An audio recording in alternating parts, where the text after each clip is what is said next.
Welcome to Zenyo Payroll. In this video, we'll see how to add employee details to Zenyo Payroll. I hope you have watched the payslip templates and email templates video. If you've not, I recommend you watch it. You'll find the video link in the description.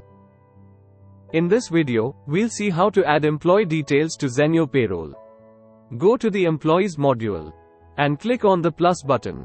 Check the Enable Portal Access to allow the employee to view payslips and submit their IT declaration through the employee portal.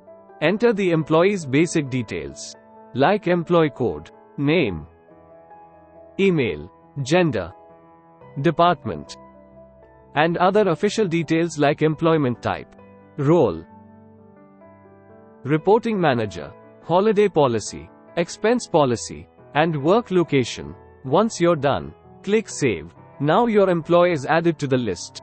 You may filter this list by active employees, inactive employees, terminated employees, resigned employees, and employees whose exit is in process. There is also an option to upload employee details in bulk. Click on the Import button. Click on Template to download an Excel sheet, wherein you may enter all the necessary details.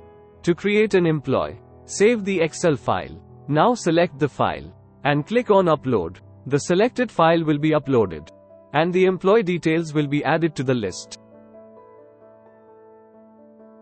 Using the Export option over here, you can export the necessary details of the employees in XLSX or CSV format.